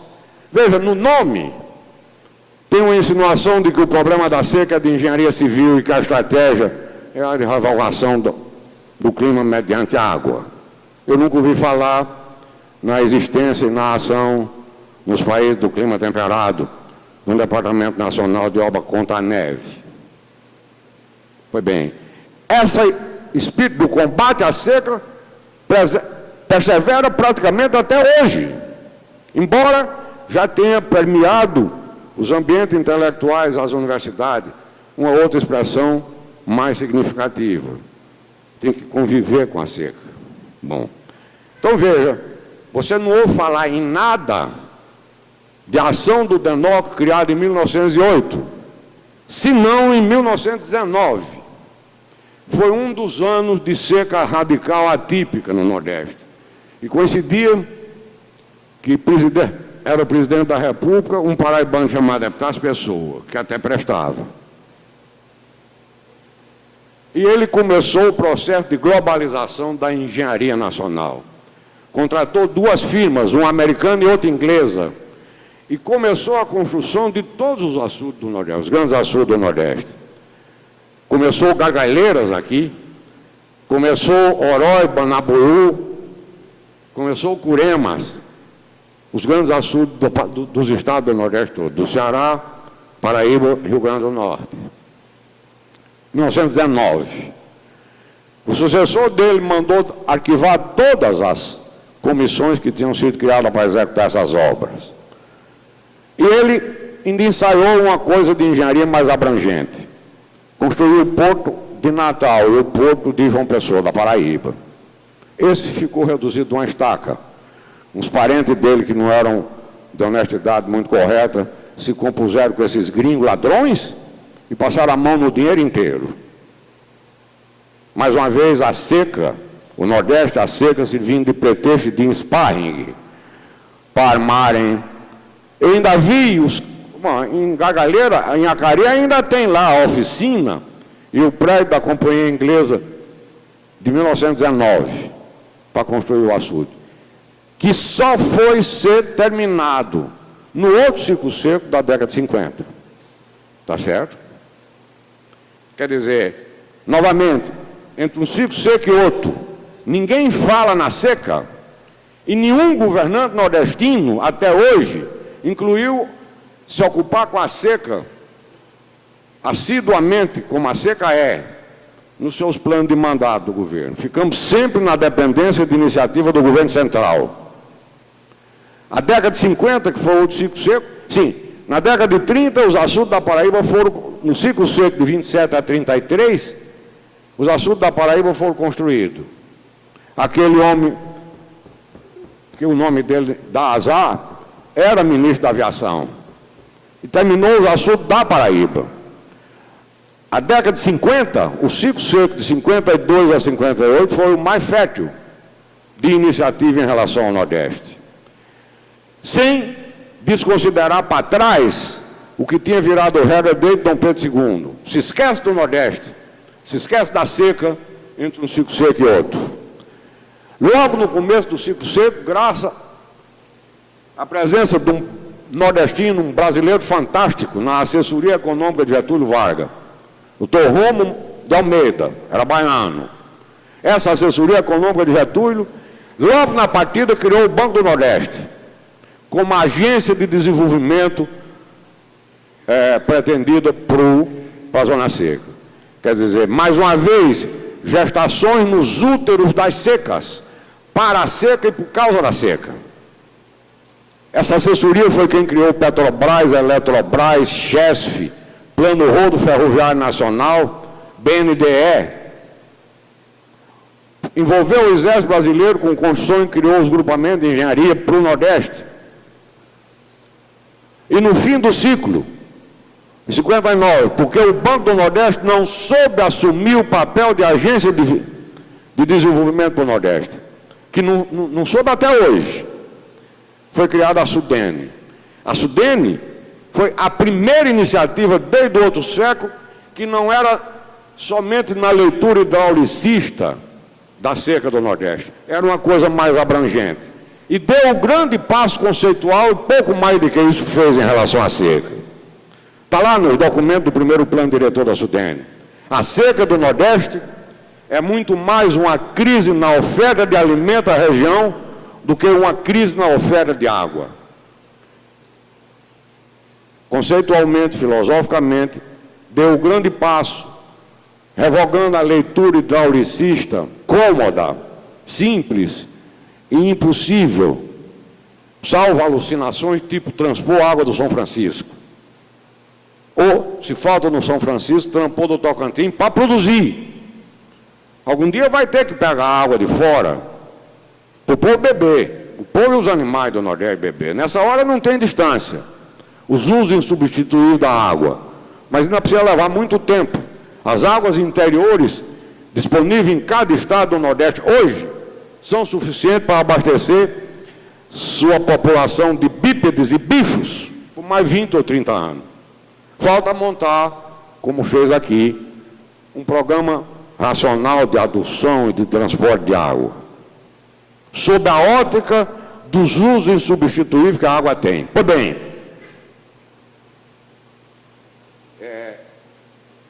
o ciclo seco que eles previram, essa transparência eu fiz faz vários anos, previa o ciclo de 79 a 83. Sim, na década de 30 foi concebida a grande estratégia de abordagem do Nordeste na hora de uma seca exacerbada.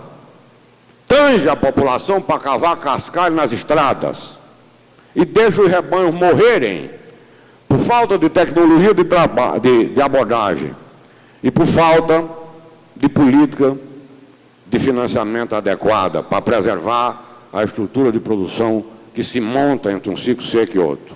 É engraçado, tudo voltado para a lavoura, e como a água é irregular e pouca, vai buscar água e consolida a filosofia da irrigação artificial. É tão engraçado, virou um estado de espírito. Por exemplo, o nome da Secretaria da Agricultura do meu estado hoje é Secretaria da Agricultura, Irrigação e Abastecimento. O secretário virou para mim e disse: esse nome me incomoda. Eu digo: a mim muito mais, eu não reclamei dele ainda, que eu já tenho fama de linguarudo, quero ficar quieto. Eles: o que é que você acha que eu devo fazer? Eu digo: bota o nome certo. O nome tem que ser expressivo e intuitivo da grande atividade a que esse órgão se destina a promover e da realidade do sertão. Bota o nome de Secretaria da Pecuária e Agricultura da Paraíba. Embora o nome agricultura abranja tudo, a expressão agricultura está muito associada às lavouras. Aí eu disse: ponha nessa ordem, que é a leitura da realidade do Nordeste, do estado da Paraíba, que tem 85% do seu território na seca. Secretaria da Pecuária e Agricultura da Paraíba. Ou então complete esse nome, para que ele seja expressivo e indicativo da função e do papel da secretaria que você dirige. Eles: como é que seria isso? Eu digo: bote Secretaria da Agricultura, Irrigação, Adubação, Limpa de Mato, Colheita e Abastecimento, porque está a irrigação solta no ar. É um estado de espírito. Não é engraçado? Eu digo: inclusive vai revogar, foi ótimo, tem hora que Deus me acorda, ou eu não sei se é pelo outro lado, é o cão que me tenta. Eu digo: vai revogar inclusive essa sigla ridícula da sua instituição. Pode chegar algum maledicente maior do que eu aqui, se vir para você e diga: doutor Marcondes Gadelha, saia para lá com sua porcaria que não me serve de nada. Não é engraçado? Veja como é curioso. Ultimamente, já criaram um troço chamado Secretaria de Recursos Hídricos. Eu digo: o que diabo é recursos hídricos além de água? O governador do meu estado me usou, como usou outras pessoas, para consultar sobre a indicação dos auxiliares dele. E tinha um menino lá que foi meu aluno na Politécnica, que é envolvido com o Cariri, engenheiro, todo tentado para ser a Secretaria de Recursos Hídricos. Ser ele. Terminamos lá as associações e tal, e queria indicar ele para a Secretaria da Agricultura. E como ele tinha me perguntado o que é que eu achava dessa hipótese, já definindo que Quintães ia ser secretário da Agricultura, eu não avisei nada a ele, deixo o trem correr. Essa história de nomear gente lá na Paraíba é muito confuso. Tem uma dicotomia entre Campina e João Pessoa, o diabo se mete no meio. Bom, eu fico fora dessa zoada. Aí eu achei engraçado que ele de noite me ligou. Ele já tinha me consultado meio-dia, eu não avisei nada a ele. Eu digo, e aí, como é? Ele disse, aqui os jornais estão cheios, lá se nomeia muita gente pelo jornal, né? Desde João Pessoa, presidente da Paraíba, que criou essa cultura lá, é horrível. Aí eu disse, ele disse, os jornais estão cheios de que eu vou ser o secretário de Recursos Hídricos. Eu me virei para ele no telefone, eu digo, olha, se o governador me consultar sobre isso, tinha me perguntado sobre a agricultura de manhã. Eu digo, ótima solução. Bom, até eu respondi de forma maldosa também. Eu digo, em primeiro lugar, ele é ideologicamente comprometido com a zona seca, o Cariri da seca. Em segundo lugar, tem a mente articulada de engenheiro. E em terceiro lugar, vocês me relevem, ele não tem a cabeça de agrônomo deformada em areia em relação à seca e o semiárido. Aí ele me disse, eu estou aqui, os jornais cheios que eu vou ser secretário de Recursos Hídricos. Eu digo, olha, se o governador me perguntar, como deve estar fazendo a outras pessoas, sobre essa hipótese, eu vou pedir a ele que extinga esse troço, e que crie no lugar a Secretaria de Recursos Secos. Está entendendo? Porque eu não sei o que diabo é recursos hídricos, além de água. E põe no rótulo, começa a espalhar e a induzir equívoco e enganação, não é? Secretaria de Recursos Hídricos. Além de água, não sei o que é hídrico. Bom, então veja, o ciclo seco seguinte, nem sequer para produzir uma iniciativa que fosse entre um e outro desmontada ou esvaziada, aconteceu. E pela previsão da curva, está ali a gente entrando em novo ciclo seco agora. Agora é engraçado, no de 30, criaram as frentes de emergência. Tange a população para cavocar cascalho nas estradas e deixa os rebanhos morrerem. Quando depois muda o rótulo, de frente de emergência virou frente de trabalho. O foco mesmo, a simples preservação biológica das pessoas. Isso é uma agressão, uma falta de respeito ao povo do sertão. E deixa os rebanhos morrerem. Então, a cada geração, começa tudo de novo. E a mesma expectativa de esperar do governo central uma iniciativa. Bom, e veja, esse ciclo de 26 anos, se por um lado alivia, pelo outro é causador da dificuldade de fixação de memória, cultura, procedimento e decisão sobre a seca. E você, um nordestino da seca, estatisticamente só tem a probabilidade de viver de forma adulta um ciclo desse uma vez. Eu faço parte, e nós, da minha idade aqui, de uma minoria, estatisticamente, que está entrando no segundo da fase adulta da vida. E a cada 26 anos, os governantes, estocados aqui no litoral chuvoso, ou lá em Brasília, no governo, necessariamente são outros. Então, a cada geração do nordestino, é tudo começar de novo. E nunca ficou, não tem a regularidade da neve do hemisfério norte, que botou regra no jogo, condicionou a montagem da vida, num fenômeno que sabe até o dia que começa e que termina, que é muito mais radical do que a nossa seca. Bom, e está aí. Depois de frente de emergência, muda o rótulo. Frente de trabalho, muda o rótulo, frente produtiva. E hoje é bolsa não sei o quê, bolsa não sei de quê, bolsa não sei de quê. E o erro de foco continua o mesmo.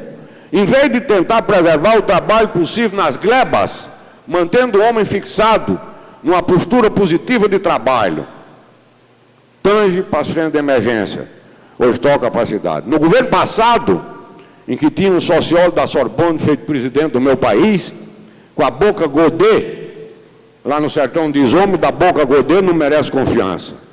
Fernando Henrique, para mim, nunca mereceu confiança. Vai ser julgado pela história como o grande traidor do meu país.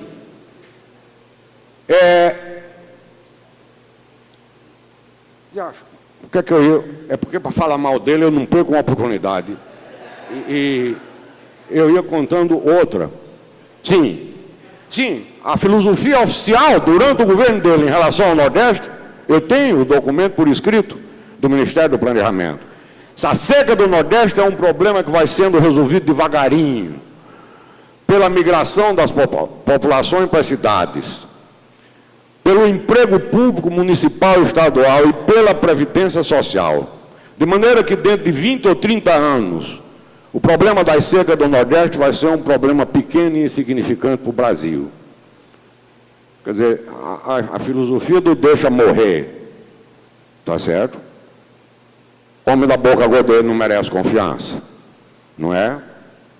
Aquela... E que constrói nele, não sei, a expressão que chamava cara de chama-tapa que ele tinha, né? Pois bem. Então, veja, aí agora cria o Instituto do Semiárido e me obriga dessa idade da vida a assumir ele. Dr. Arraes é um homem terrível, me botou no canto da parede, me botou para eu pensar que estava sendo, na hora em que eu negava, tudo que eu pensava que eu não era. Eu pensava que eu era uma pessoa consciente, não era frouxo, nem covarde, nem desleal. E eu negando, bom. E o último argumento que eu tinha, fiquei acanhado e disse a ele, de usar para cima dele, que era a idade da minha carcaça.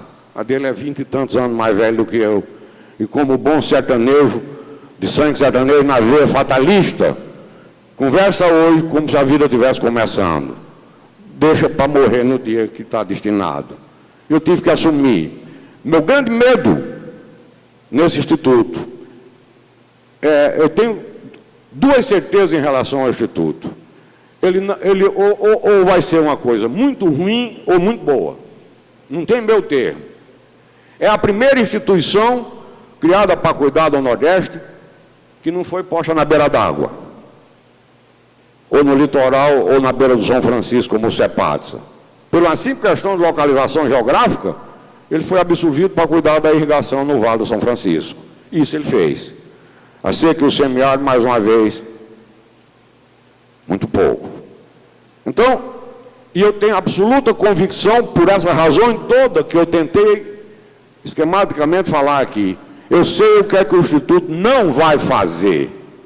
O que vai fazer tem algumas ideias, e do resto eu dependo das instituições universitárias do meu mundo, desde que não venha pelo caminho equivocado da simplificação e da simploriedade de só querer saber de irrigação artificial. Tem que entrar e estudar a rica caatinga nordestina. E tem que inverter o foco. No mundo inteiro, desde a Bíblia, a atividade essencial da zona seca é a pecuária. O Nordeste do Brasil, metido a produzir grão e centrar nisso a base da vida produtiva do povo.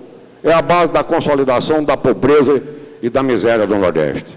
A grande, está aí, cabra, no Brasil, desprezada por todo mundo, pelo Ministério da Agricultura, pelas universidades, pelas empresas de pesquisa e por nós fazendeiros do sertão. 94% delas ainda hoje teimando em ficar no Nordeste seco. Você quer lição maior do que essa? O Nordeste seco tem 56% das ovelhas do Brasil. Isso foi um dado que me surpreendeu.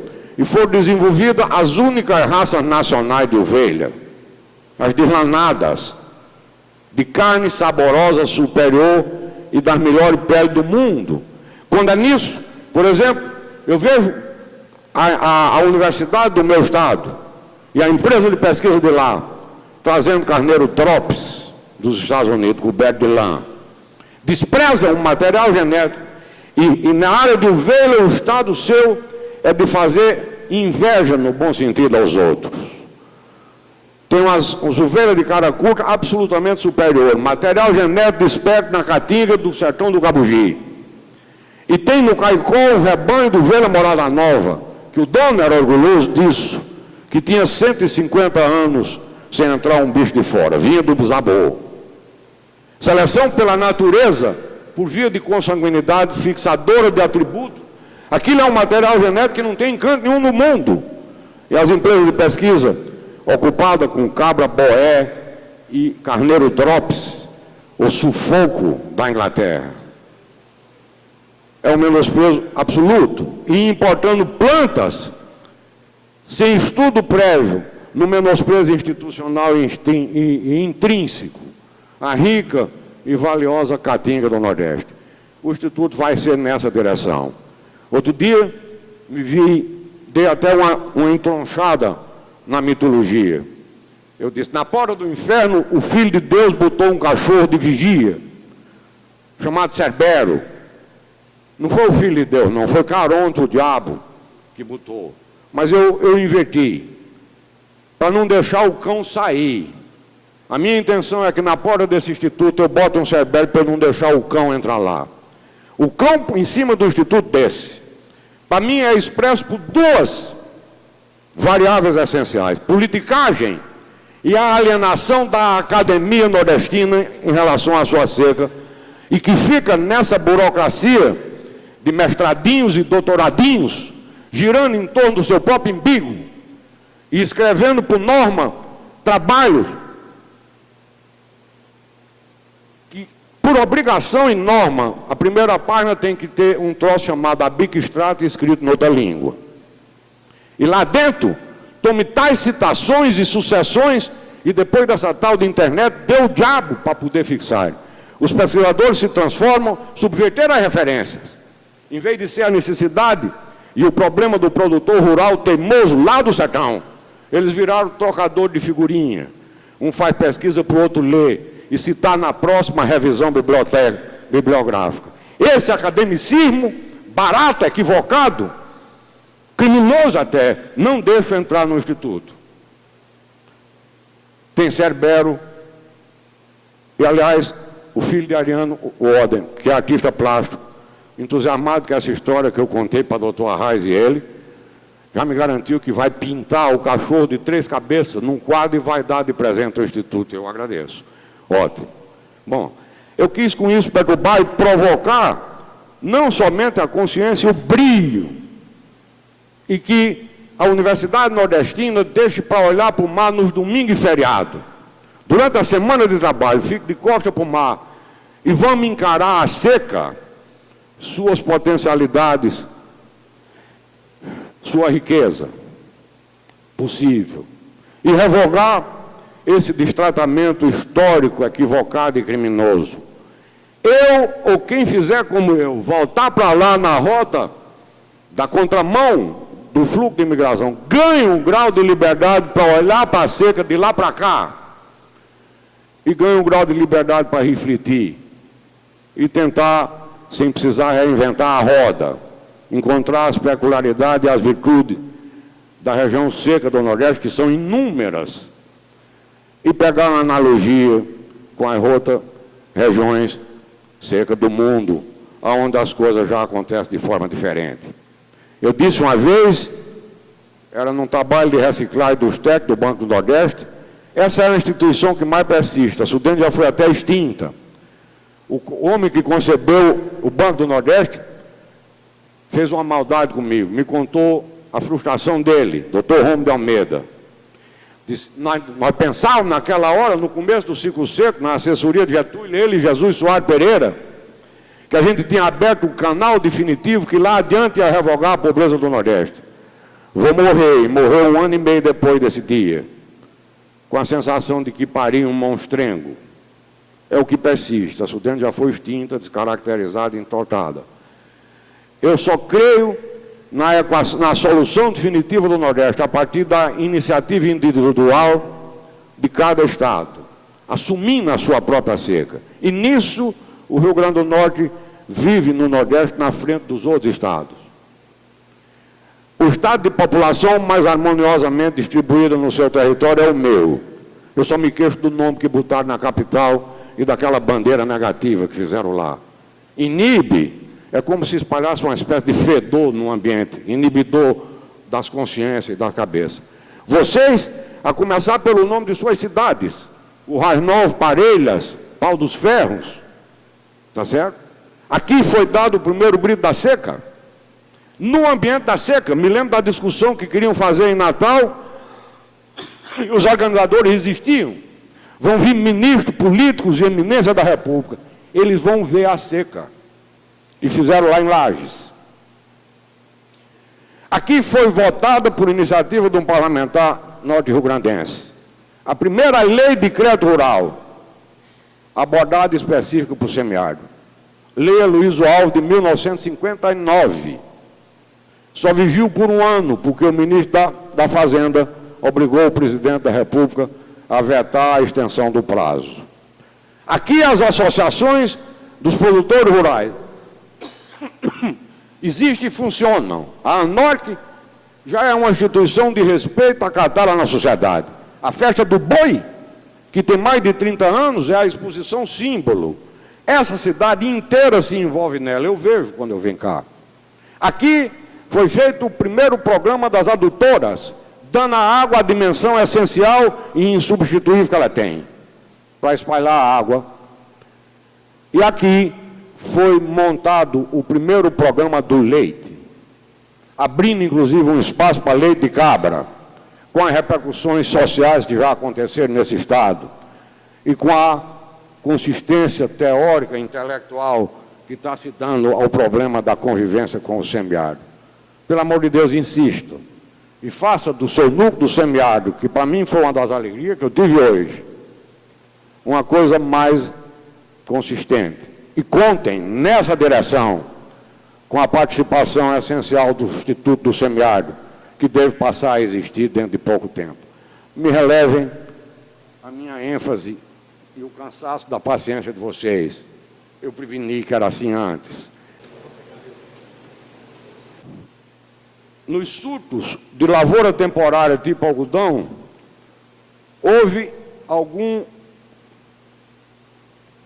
efeito positivo na vida do sertão e do sertanejo, porque provocava o financiamento da lavoura no primeiro semestre e a receita da venda pelo o algodão diferenciado, não pelo comprimento da fibra, achei, mas pela qualidade da fibra que só a zona seca do mundo dão.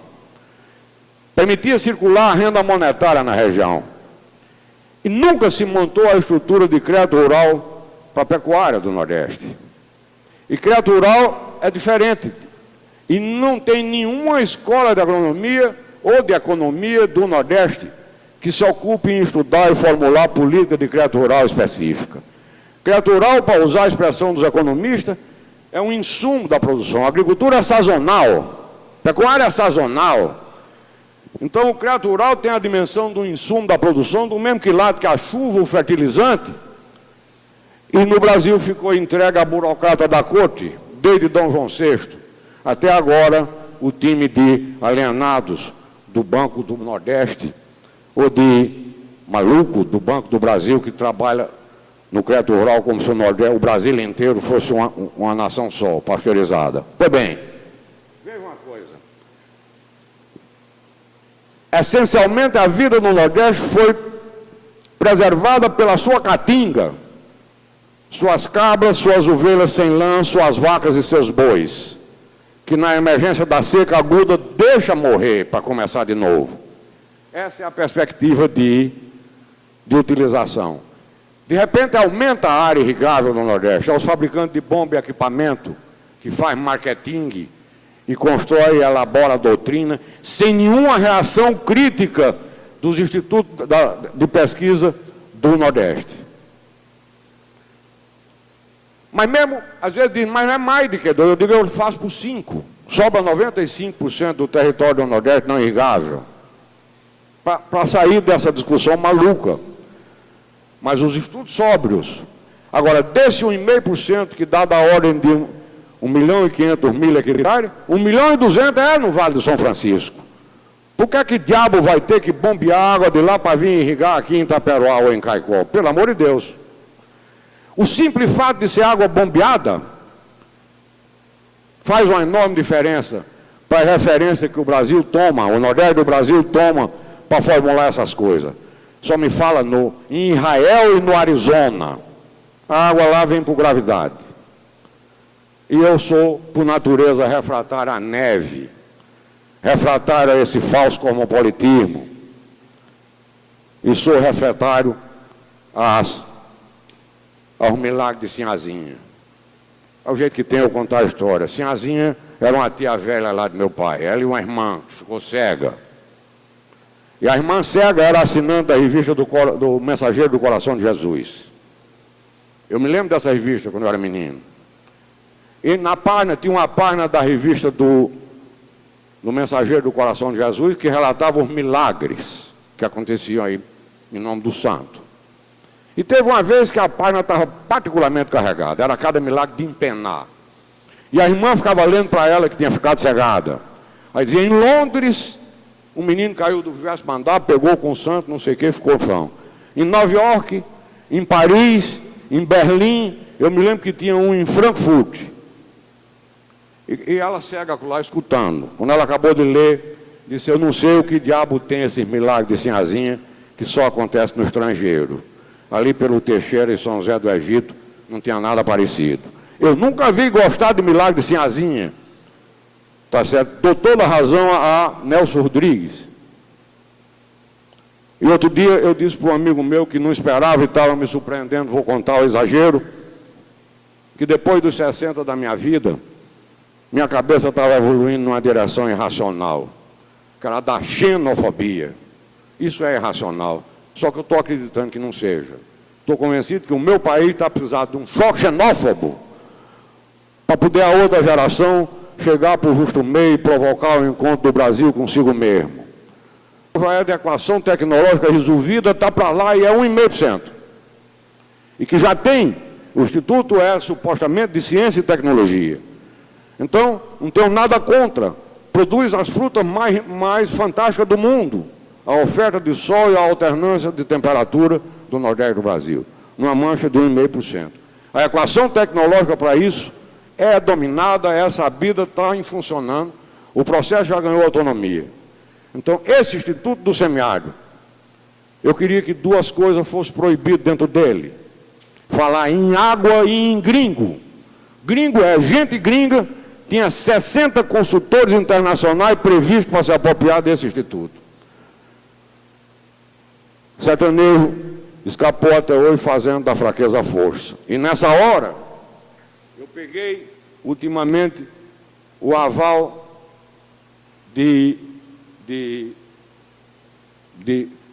quando eu me meto em reunião, que eu começo a escutar a conversa na base do milagre de Sinhazinha em cima do Nordeste, a minha reação está sendo passiva. É nessa hora que eu me sinto traindo a coragem e a valentia dos meus antepassados. Eu fico quieto. Nunca dei um cascudo em ninguém. E quanto merecimento tinha de eu fazer de outra forma, na base do rifle. Aí eu faço uma cara de conteúdo, fico bem sério, e me refugio na ideia de uma redefinição de hipocrisia que me deram um dia desse. Eu considerava a hipocrisia a mãe dos pecados do mundo. Aí um sujeito disse, não é tanto assim não. Em certo momento a hipocrisia é um tributo que o vício paga a virtude. Eu estou por aí. Faço uma hipócrita cara de conteúdo, com vontade de mandar para o inferno aquela avalista de equívoco em cima do meu mundo do sertão. E aí, nessa hora, Dostoiévski me acudiu. Ele que é conhecido, o Odem, me ajude, como um escritor que mais fundo foi na especulação da alma humana. Tem uma frase dele que eu gosto muito e passei a usar com a frequência que eu posso. Eu vou ter que ler, que memória de velho não tem mais serventia. Se um grande povo não acredita que a verdade somente pode ser encontrada nele mesmo, se ele não crê que ele apenas está apto a se erguer e a redimir a todos por meio da sua verdade, ele, o grande povo, prontamente se rebaixa à condição de material etnográfico e não de um grande povo. Uma nação que perde essa crença deixa de ser uma nação. Eu tenho uma enorme crença na possibilidade de, dentro da grande nação brasileira, a gente construir a bela, possível competente e socialmente justa nação do semiárido do Brasil. Nas coordenadorias previstas para esse instituto, tem uma que é de cultura do Sertão Seco, a outra é de política agrícola, e a outra é de estudo das xerófilas e dos modelos de sistema de produção apropriado para o Sertão Seco, baseado essencialmente em pecuária. Eu considero essa do Sertão Seco uma das mais importantes e fundamentais para que esse instituto possa chegar a bom termo e chegue a prestar bem algum dia. E estou com dificuldade de tocar ela. E eu queria fazer de público a vocês. Hoje de manhã, ele me disse que tinha uma costela paraibana. Eu queria pedir que vocês me ajudassem a importar daqui do Rio Grande do Norte aquele professor Carlos Nilton, para cuidar desse setor da cultura do Instituto, que para mim é tão básica como a pesquisa da tecnologia. Muito obrigado e me releve. E me perdoe a amassada.